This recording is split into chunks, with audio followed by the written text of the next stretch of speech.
I'm hearing that you were told conflicting stories. What were you told, the circumstances of this shooting? Well, I was never told that it was a deputy-involved shooting. We were under the impression that she was killed by the intruder or some other person from the street or something, and they just went in there and found her dead body. So you niggas lied, and you know, yo, it breaks my heart because, bro, you notice in the video, right? And I'm gonna go to the video. All right, so this is the full body cam video, but it's just a few things I want to point out, right? They talking about for them to lie about this is sick, right? Let's just listen to this, guys. No, sir. Okay. All right. You doing all right mentally? Yes. Sure? My medicine and stuff. All right. You doing all right mentally? So by you asking that, you know, because you don't usually ask people that unless you feel like something is wrong, right? Now, when they first pulled up, you can see how off she is. Like there's something, you know, something's not right. Maybe she's still fearful of the intruder that she suspected of being around her house. Maybe she's fearful of the police. We don't like y'all. And could you blame us? So you could tell that she's a little off, you know? Go. We check the whole area. There's nobody out walking around. I know, y'all. Please, God. I'm trying to get help. What do you need help with? Nothing. Please, God. I don't know what to do. Do with what? What up, YouTube? What up, YouTube? You clicked the title, you read the page, so I'm going to just get to the point. Rest in peace, Sonya Massey. Now, if you don't know who Sonya Massey is, I do have a lot of international subscribers. She was an innocent black woman. She called the police because she felt like she had an intruder in her house.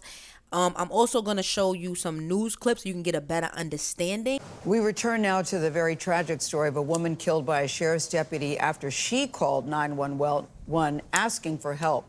Now, the body cam footage, we showed it to you earlier, shows the encounter between 36-year-old Sonya Massey and Deputy Sean Grayson in Springfield, Illinois. The mother of two had called 911 to report a suspected prowler outside her home earlier this month.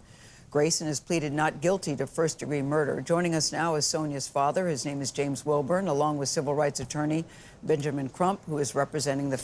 And then he got the nerve to plead not guilty. This the shit that be killing me with these cops.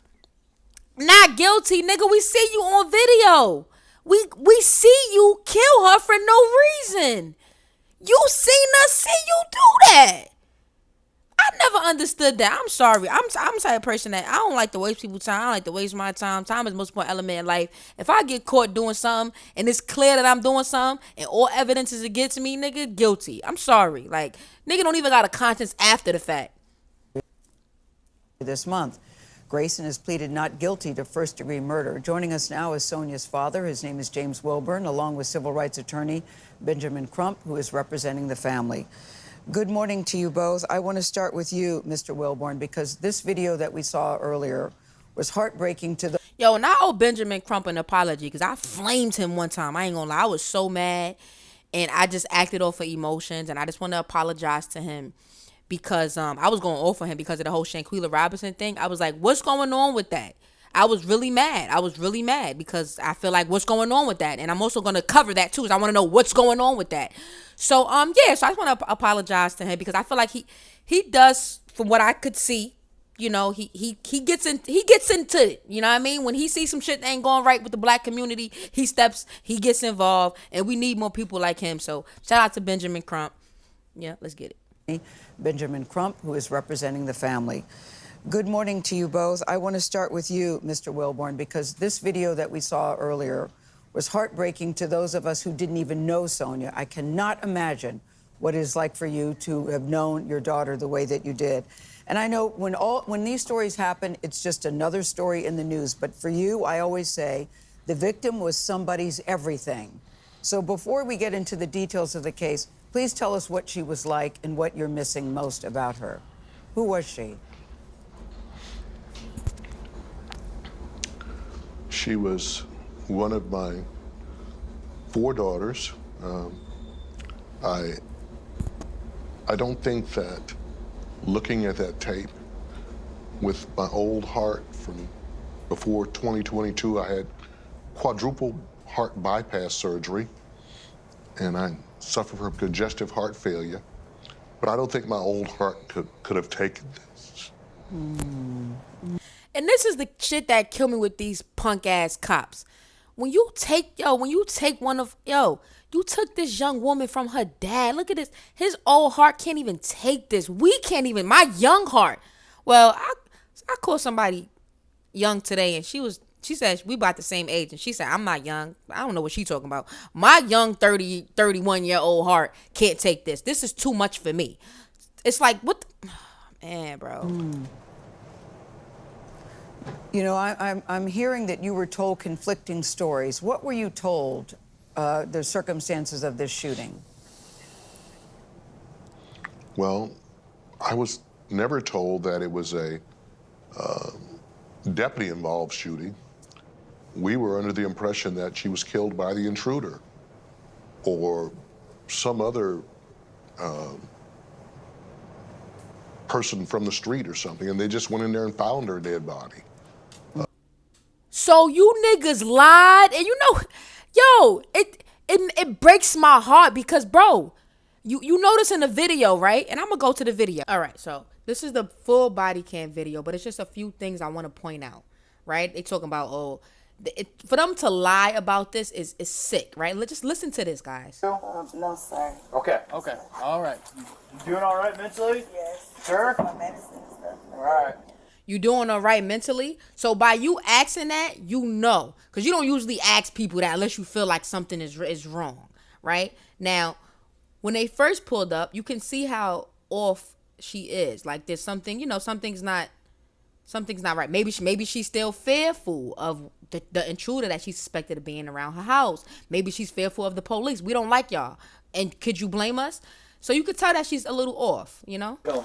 We check the whole area. There's nobody out walking around. I know, y'all. Please, God. I'm trying to get help. What do you need help with? Nothing. Please, God. Please. I don't know what to do. Do with what? Huh? What do you need help with? Nothing. I just wanted to see if y'all could help me. What do you want help with? Huh? What do you want help with? I heard somebody outside. Yeah, we checked your house. We checked your backyard. I walked all the way through all these backyards. We checked your front yard. We didn't see nobody. So So nobody's out here. You didn't see anybody? Nope. Oh, We checked the whole area. okay. What took you so long to answer the door? Oh, I was trying to put on some clothes, sir. I'm sorry. I was trying to get I got you. dressed. All right. Is there anything else we can do for you? Huh? Is there anything else I can do for you? No, sir. Okay. okay, all right. You doing all right mentally? Yes. Sure. My medicine and stuff. All right. Okay. I love y'all. Thank y'all. All right. That's not your black car though. The SUV. Whose is it? So now, if you haven't watched the full video, in the beginning of the video, the cops, they did look around the house and they noticed that there was a car that had like a broken window. See if I can find that for you guys. Okay, here it goes. So they noticed an SUV with a broken window. So I guess, they wanted to know more, and that's where that came from. All right, so this is the SUV.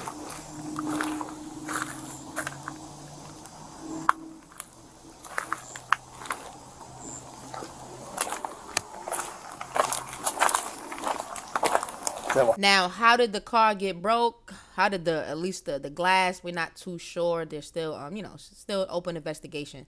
But this is what I wanted to get into, and I don't want to, because I'm sure you guys seen the video. If you didn't see the video, you guys can go look it up.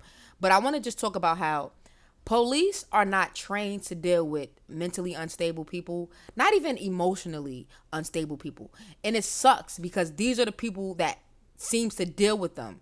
And they don't know. They're not trained. And what killed me is when they want to pull this, oh, I was so fearful for my life. Civilians, regular civilians, people like you and me who's not public servants, we got to deal with the mentally unstable on a regular basis. If you take the train, if you walk around public transportation, we got to deal with it. We can't just pick up a gun. You know what I mean? We either got to figure out how to get out the way, you know what I'm saying? Or I don't know. But we can't just pop. So it's like, how come they can, like, where in their brain, the first thing to do when you feel unsafe as a cop, where in your brain says to just shoot? Because we felt unsafe half the time we walk out our house. And our first mentality is not to just shoot. Half of us don't even have guns, especially if you live in New York. So what are we talking about here? And I say that to say, It's just, you guys have to stop shooting to kill. Stop telling me that that's the only way that you guys can get out of a situation. Because regular people who are not public servants, we can't just shoot to kill. And we've been doing pretty fine defending ourselves. So you're not telling me a cop who got goddamn tasers and all type of shit on him, who done did all type of police academy training, can't get out the way when some shit possibly get real. With somebody that has no gun. Stack right there, maybe. 1 second. Check on her. Let me get this. No, we don't need a fire while we're here. Right. Okay. Let me see. Now, mind you, he told her to turn off the water. Listen, he says, your water's boiling. We don't need no fire in here. Turn off the water. He basically told her, go get to the water. No, we don't need a fire while we're here. Right. Okay. So if this woman was supposedly gonna throw water on you, why wasn't that her first thought? She done forgot the water was even on. Let me see. Okay. Where you going? Huh? Where you going? Away from your hot steaming water. Away from my hot steaming water? Yeah. Oh, I rebuke you in the name of Jesus. Huh? I rebuke you in the name of You better fucking not. I swear to God, I'll fucking shoot you right in your fucking face. Look at this. Okay, I'm sorry.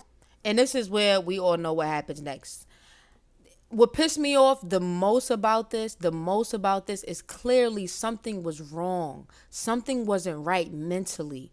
And this is how you guys handle this. This is a mentally unstable person. She just said, yeah, I got my medicine. This is the first thing. She grabbed the water, the boiling water, the first thing. And you could tell she had mittens. She had mittens. This is somebody that's cautious. She's not thinking about harming you guys. What is wrong with you? Punk ass cops? Like, how heartless can you be? And it's like, yo, bro, and it kills me because the more and more these stories come out, the first thing you say is another one. And that's sad. It's sad, yo, and no funny, yo. It's literally bringing tears to my eyes. It's just too much, man. It's too much. What has to happen? Now, Joe Biden did speak on this, and he said that the George Floyd bill needs to be passed. I'm gonna look into this bill so we can see exactly what this is. All right, so shout out to National Police Association. They're gonna break down what the George Floyd Justice and Policing Act means for cops. They're pretty much going to give us the whole breakdown, the full details on the George Floyd Justice Policing Act, because this act clearly needs to come into play. What is the George Floyd Justice and Policing Act, GFJPA? Well, any attempt at an accurate description would include words likely to violate the decorum of this family-oriented website. For one thing, the act's title is an egregious misnomer. Let's take a brief look, focusing on the three elements the act emphasizes. George Floyd had a criminal history stretching back to 1998, including serving 5 years in prison for a home invasion robbery. Floyd was allegedly passing counterfeit money at the time police arrested him, and he also had a long history of drug abuse. According to the Hennepin County ME, Floyd reportedly had 11 nanograms ml of fentanyl in his system. The ME also told investigators deaths have been certified with levels of 3 NGML. The GFJPA lists 3 key elements. Lowers the criminal intent standard from willful to knowing or reckless to convict a law enforcement officer for misconduct in a federal prosecution. Limits qualified immunity as a defense to liability in a private civil action against a law enforcement officer, and grants administrative subpoena power to the Department of Justice, DOJ, in pattern or practice investigations. Let's take the last two first. Many people believe qualified immunity pertains to cops as being immune from criminal actions. It doesn't. It applies to civil lawsuits. Without qualified immunity, law enforcement officers' personal possessions are at risk. They could lose their houses, cars, savings, etc. in a criminal case. The standard is guilty beyond a reasonable doubt, 99% certainty. In civil litigation, the standard is guilt by a preponderance of the evidence, 51%. And when you consider the radical left already files administrative complaints against officers as just one tactic in an overall strategy to harass officers, the left is certain to file frivolous lawsuits against cops, which some judges will allow. For example, in Seattle last year, an officer received some 19,000 complaints to the Office of Police Accountability, OPA, for one incident during a George Floyd riot. Incidentally, an investigation showed the initial officer receiving the complaint was not the officer involved. And video evidence showed the alleged offense, intentionally pepper spraying a child, never happened. In Harlow v. Fitzgerald, the case that distinguished between absolute and qualified immunity, the U.S. Supreme Court noted, public officers require this protection to shield them from undue interference with their duties and from potentially disabling threats of liability. The new standard would mean an officer could act without intent or malice, even make a legitimate mistake and still be prosecuted for a crime. This abrogates the necessary implied bargain struck between a police officer and his or her community. I'll take the risks for you, even with my life, but if things go unintentionally wrong, you need to support me and give me the benefit of the doubt until it's proven I don't deserve it. This does not mean officers who truly violate department policies or the law won't be disciplined, including firing and, when truly warranted, criminally prosecuted. As for finding law enforcement agencies guilty of a pattern or practice, P or P of wrongdoing, it is predetermined. I watched the DOJ do it to my department. Obama's DOJ drove into town in a clown car driven by Jenny Summer of Love Durkin. They investigated whether the department had a P or P of use of force violations, found the department did based on made-up statistics, and then inflicted a consent decree settlement agreement on undeserving officers, which is still in effect. When city officials requested the DOJ provide information about the methodology they'd used to arrive at such a high percentage of violations, they refused. That decree has been in effect since 2012, and the media and city politicians ignore the settlement was controversial and consistently treat it as if it were universally welcomed. After a brief though appreciated reprieve with President Trump, Joe Biden has picked up where President Obama left off. The DOJ has initiated investigations of Minneapolis and Louisville police departments for P or P violations. Right, so the George Floyd Policing Act pretty much holds cops accountable, and it kind of looks out for the taxpayers' dollars when you think about it, because like I said, the cops could potentially lose their house and potentially lose their car. All right, so let's get back into Sonya Massey's dad explaining the situation, how he feels. Justice for Sonya, man. This shit is unacceptable, bro. I did not find out that the deputies killed her until my brother asked for Sonya's address, and I gave it to him. And he said, "Brother, this says deputies involved." And I'm like, "What are you talking about?" But we were all misled to believe that. And then there was a story that this was self-inflicted, a self-inflicted gunshot. Oh, my goodness. So I think the cover-up started from just right after it happened. And thank God for the... And let me say this. He about to say what I'm about to say. Thank God for the body cameras. Remember at first, we kept saying, oh, these body cameras ain't going to do shit. They still going to body us. And they have been bodying us. But listen to me. The cameras are a blessing. I'm telling you. Because they've been doing this shit for years. And they've been getting away with this shit for years. Okay? Thank God for these cameras. Thank God for these cameras. All right? I can't thank God enough for these cameras. Body camera footage is probably the most horrible and heart-wrenching thing that we've ever seen in our lives. But if it were not for the body cam footage, we would not have known that this occurred.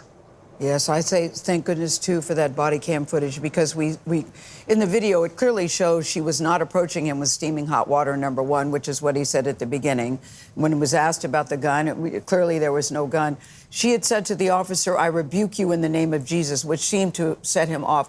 What do you think she meant? What does that mean? What was going on that you think that she would say those words? Girl, she said, "I rebuke you in the name of Jesus," because she knew the evil. Let me tell you something. Energies is real, okay? Energies, transfer energies is real. You feel it. You ever met somebody that's had a nasty spirit? You know it in your heart. You understand? You know. You could smell a bad person. You can smell it. Stink. It's bad energies, bad vibes. You can smell it. Ew. That's what she meant when she said, I rebuke you in the name of Jesus, my boy. Because she knew you was evil, pure evil. You sick son of a bitch. Words to him. I think that she feared for her life. There was some premonition that she had. And it seems like he was just an emissary of Satan. And that's what caused him to do what he did. It's just unexplainable. A hit dog gonna holler, okay? He knew he was evil and he knew he was Satan. That was the devil. Yeah. Attorney Crump, it's Vlad here. I want to ask you about the reports that Officer Grayson was now working at his 6th police department in just under 4 years. What have you learned about that? And to the point that Mr. Wilburn is making and that Gail was just talking about, what does it say to you that the first thing that we hear Officer Grayson say after he has killed Sonya is, she was coming at me with boiling water? You know, it's just no justification, no matter what he tries to say. We see this video with our own eyes. And Vlad, this is one of the worst videos of a police shooting ever. It is because we watch. Yo, let me tell you something. We done seen many videos with police killing us. Okay, we done seen it. But you know what really hurts about this one is that something was wrong with her. She called you guys. She needed your help. Okay? Like, yo, what hurts me the most was that I can tell that something was mentally wrong with this woman. This is no different from harming a disabled person in the street. This is no different from pushing an old woman. This was a helpless woman who thought that you guys were going to help and protect her, and you bodied her. Come on, this is literally the worst we've ever seen. The worst. And just think about it. This is the first time we've ever seen a cop even get arrested this fast. So that's how you know this is the worst. And for this to have took place on July 6th, I believe, and it's July, 24th, and we just now really getting wind of this? Oh, you slick son of a bitch. Jizz. I mean, he did not have to shoot her. And you see him, even though he's trying to say he wasn't going to have this boiling water get to him, he actually walks around the counter and engages to get a better shot. And that's what the state attorney's investigation found, that he actually engaged her. He could have done so. Exactly. I don't want to get hit with the boiling water, but you walking toward her. I don't want to get hit with the boiling water. How many times you or me walk around the street and we see a bunch of hood niggas, look like it's a bunch of just bum ass niggas, look like they up to no good, they ready to crash out. You see them in front of the store. And what do? You cross the street, you go to another damn store. Not because you're scared, because you want to avoid conflict. You want to avoid possibly hurting someone. This nigga, I don't want to get hit with the boiling water. Let me walk toward her with my gun. You clown.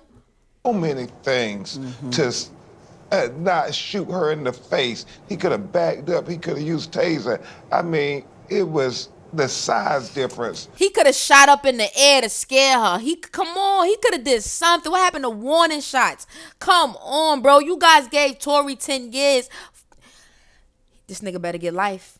Vlad and Gail, he's over two times as big as her. She's 5'1", 110 pounds. He's like 6'5", 260 pounds. It's just senseless and god-awful.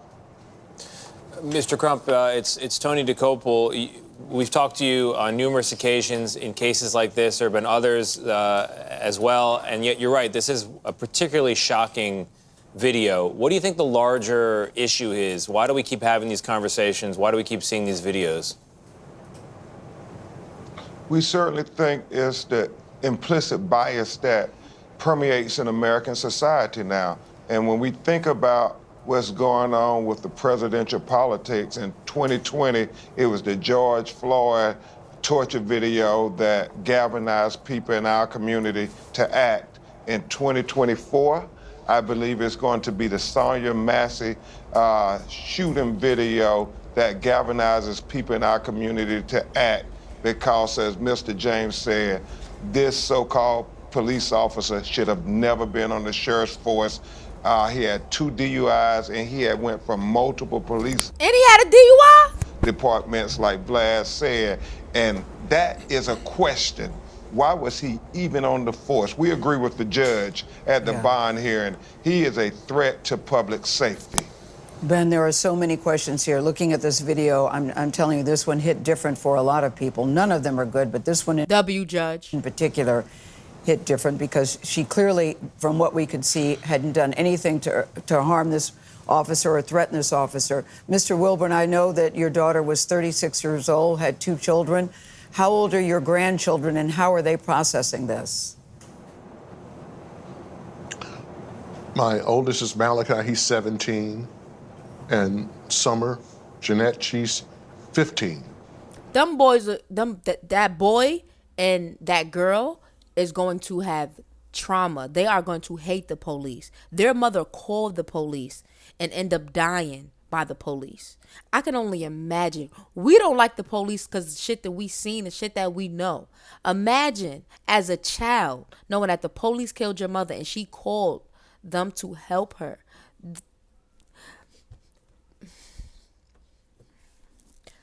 Let me get it together, y'all. The trauma. Them kids are never going to feel safe. Them kids are never going to feel safe. Never going to feel safe. And we're taking it day to day.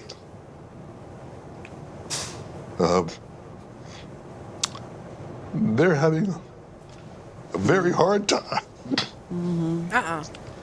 That's it. Because I'm already tearing up. Yo, y'all drop that comment, hit that subscribe. I'm out. Rest in peace, Sonya Massey.